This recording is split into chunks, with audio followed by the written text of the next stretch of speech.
Olá, seja bem-vindo ao canal Jardim da Alma. Eu sou a Fabiana e hoje nós vamos continuar a leitura do livro Entre a Terra e o Céu, capítulo 4.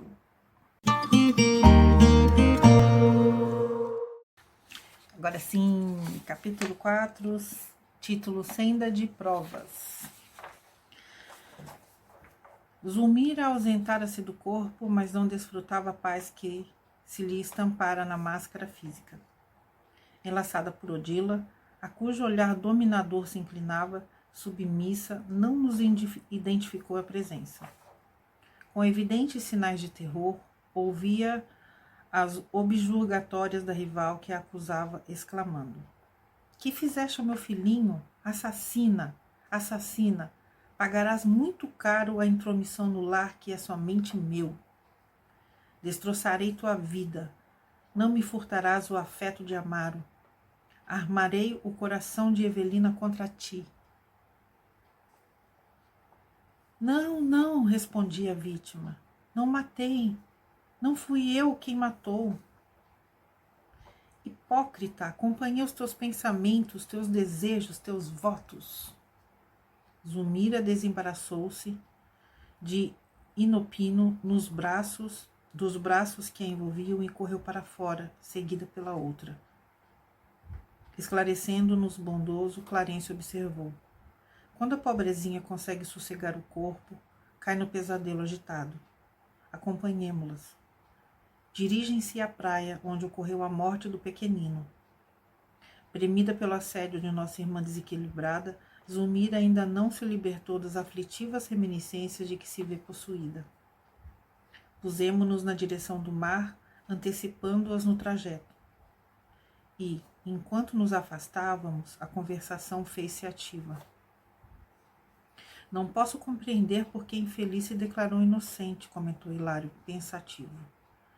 "Por que tamanha provação, se não é ela a autora do crime?" inquiri por minha vez. O ministro, porém, informou preciso. "Segundo as anotações que já recolhemos da irmã Eulália, Zulmira não é propriamente a autora, mas, com loucas ciumadas do marido, desejou ardentemente a morte da criança, chegando mesmo a favorecê-la.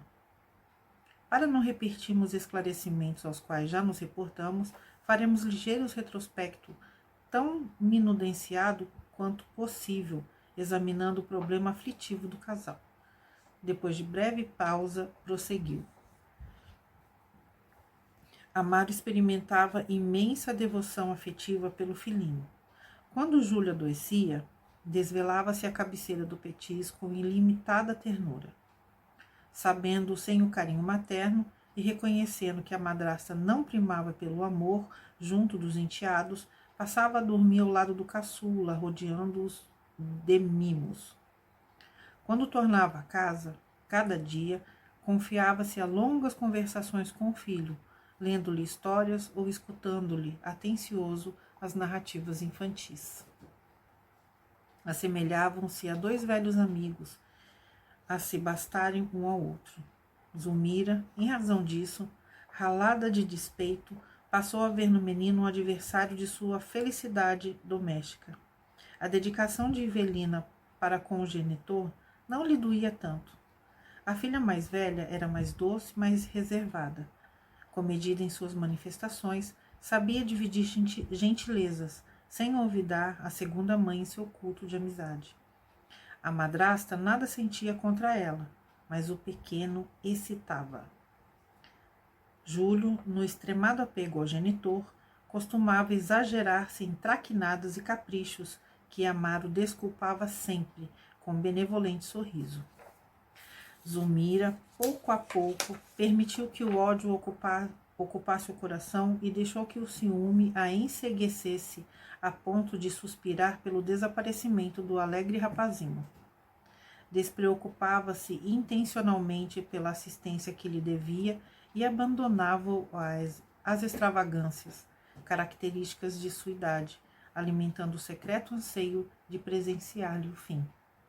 Chegava mesmo a estimular-lhe indébitas incursões na via pública, admitindo que algum veículo podia fazer o que não tinha coragem de realizar com as próprias mãos. Foi nessa disposição de espírito que acompanhou a família ao banho matinal, em clara manhã domingueira. Entregues ao contentamento da excursão, Amaro e a filhinha distanciaram-se, de algum modo, numa lancha pequena, enquanto Zulmira assumia a guarda do garoto. Foi então que o cérebro da moça deixou nascer escuras divagações.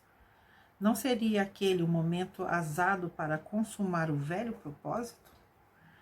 E se relegasse o menino a si mesmo? De certo, Júlio, em sua curiosidade infantil, não resistiria à atração para o seio das águas. Ninguém poderia culpá-la. Passou do projeto à ação e de pronto se afastou.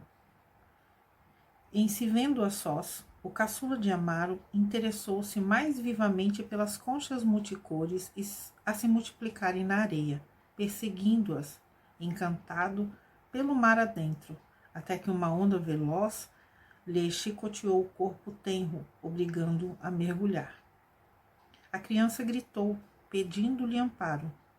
Realmente, poderia ter retrocedido alguns passos, salvando-a, mas, vencida pelos sinistros pensamentos que lhe dominavam a cabeça, esperou que o mar concluísse o horrível trabalho que não tivera coragem de executar. Quando notou que o enteado havia desaparecido, começou a clamar por socorro, de alma repentinamente dobrada pelo remorso, mas era tarde.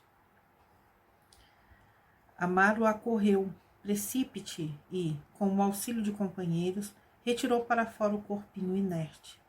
Torturado, chorou amargosamente a perda do filhinho, recriminando a mulher. Foi então que Zulmira, dominada pelo arrependimento e atormentada pela noção de culpa, desceu, em espírito, ao padrão vibratório de Odila, que a seguia, em silêncio, revoltada.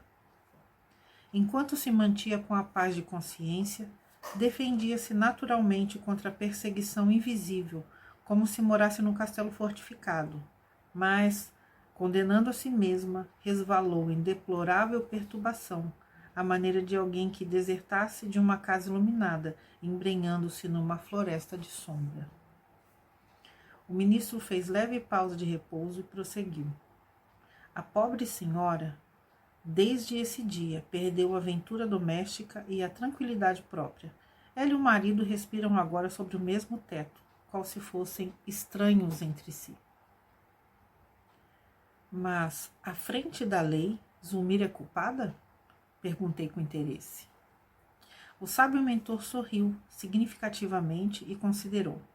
Não, no sentido real da lei, Zulmira não é culpada. Entretanto, deitando-nos um olhar mais expressivo que de costume, continuou. Todavia, quem de nós não é responsável pelas ideias que arroja de si mesmo? Nossas intenções são atenuantes ou agravantes das faltas que cometemos. Nossos desejos são forças mentais coagulantes, materializando-se as ações que, no fundo, constituem o verdadeiro campo em que a nossa vida se movimenta. Os frutos falam pelas árvores que os produzem. Nossas obras, na esfera viva de nossa consciência, são a expressão gritante de nós mesmos. A forma de nosso pensamento dá feição ao nosso destino. Hilário e eu ouvíamos enlevados sem pestanejar. Clarencio, no entanto, guardando a intuição clara do serviço imediato a fazer, para não delongar-se em digressões filosóficas, retomou o fio central do assunto, esclarecendo. Júlio trazia consigo a morte prematura no quadro de provações. Era um suicida reencarnado.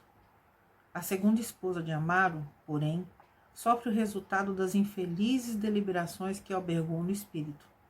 Padece o retorno das vibrações envenenadas que arremessou na direção do menino. Pelo ciúme, criou ao redor de si mesmo um ambiente pestilencial em que seus próprios pensamentos malignos conseguiram prosperar, assim como um fruto apodrecido desenvolve em si mesmo os vermes que o devoram. Supondo-se responsável pela morte da criança, de vez que asilou o delituoso plano em que nos referimos, Zulmira abandonou-se ao mal que trazia consigo, e mantando-se ainda ao mal de que a adversária portadora, e tornou-se por isso enferma e dementada. E o pequeno em toda a história? Inquiria admirado. Júlio foi conduzido à região que lhe é própria. Mas Odila não poderia vê-lo, certificando-se de toda a verdade? Infelizmente, explicou o venerando instrutor, a infortunada criatura tem o centro genésico plenamente descontrolado e isso lhe impede a visão mais ampla. Não consegue querer senão o marido, em vista do apego enlouquecedor aos vínculos do sexo, que a paixão nada faz senão desvirtuar. Odila possui admiráveis qualidades morais que jazem, por enquanto, eclipsadas. Desencarnou em largo vigor de seu idealismo feminino, sem uma fé religiosa capaz de reeducar-lhe os impulsos, justificando-se desse modo a superexcitação em que se encontra. Semelhante estado, contudo, é transitório e esperamos que submeta, de boa vontade, ao tratamento de reajuste que lhe será dispensado em breve. Melhorada a situação dela, creio que o problema terá imediata e construtiva solução.